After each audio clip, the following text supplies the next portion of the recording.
Now in the studio is Baran Abbasi from BBC Persian. Baran, we were just talking about this yesterday. I mean, it is quite a concerning, devastating situation that it's not just in one place, not two, but this has been going on for a couple of months and it's spread to other parts of the country. Exactly. We are now having reports, according to one MP, around 900 students have been poisoned and between 10 to 20 cities have been affected. So it's quite widespread and the families are very concerned. Some are refusing to send their children to school, mainly female students, because it seems to have targeted girls' schools. And students, although the authorities are saying that it's nothing serious and it seems to have been a mild poisoning containing nitrogen gas, but some students have been taken to the hospital. They are reporting respiratory problems and other issues.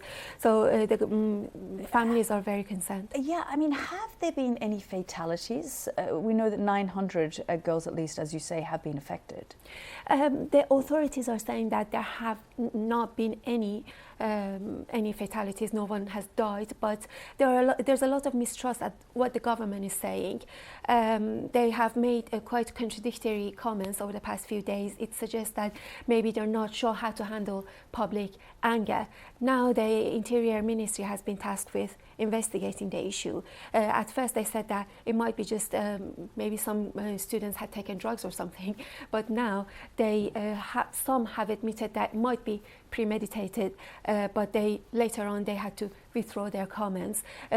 Because we had the Deputy Health Minister say this doesn't seem to be an accident, it looks deliberate. Exactly, but later on he had to say that his comments were misunderstood, and it seems that there's a lot of contradiction, and this has fueled speculation online. Some say that it might be payback at girls because female students had a central role in the recent anti-establishment protests. Some say that maybe some hardliners are copying the Taliban in Afghanistan or the Boko Haram in Nigeria, the hardline Islamic groups that are against the girls' education.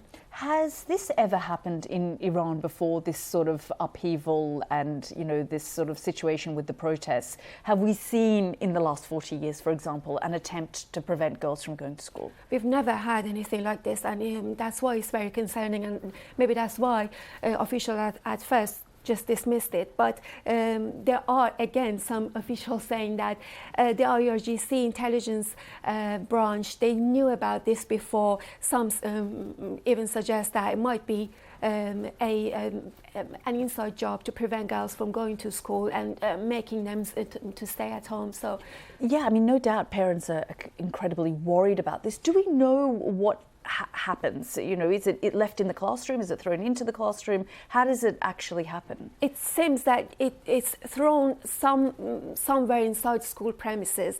Students report the smelling of rotten fish before falling ill. Then they have respiratory problems, dizziness, nausea, the burning sensation inside their throats, and some say that they can't breathe. There are footage of them inside the hospital, some outside the hospital, being very distressed. And there are also videos of parents protesting outside school, chanting death to the child-killing regime. So there's a lot of upset and anger.